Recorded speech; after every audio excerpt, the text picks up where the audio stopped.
দলের জন্ম। 15টি বৎসর জেল জুলুম, অনেক অন্যায় অত্যাচারের সম্মুখীন হয়েছি। এই দল করতে যে অনেক ক্ষতিগ্রস্ত হয়েছি, তবু দলের একজন কর্মী হিসাবে এখনো ইনশাল্লাহ আছি। আমি আর আমার ছেলে একসাথে প্রায় 4 মাস জেল কেটেছি। আমি আমার মায়ের একমাত্র সন্তান। আমি আমার মাকে চিকিৎসা করতে পারি নাই, এসে আমি শুধু তার জানাজাটায় হাজির হয়েছি।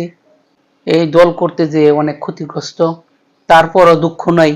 জনতার ঐক্যবদ্ধ আন্দোলনের মুখে এই দেশ ছেড়ে পালিয়ে যেতে বাধ্য হয়েছে, এই জন্য আমার কোনো দুঃখ নাই। আজকে বিএনপির 47তম জন্মবার্ষিকীতে আমাদের দেশনেত্রী বেগম খালেদা জিয়ার জন্য দোয়া, তারেক রহমানের জন্য দোয়া চেয়ে সবাইকে ঐক্যবদ্ধ থাকার আহ্বান জানিয়ে ধানের শীষের পক্ষে ভোট চেয়ে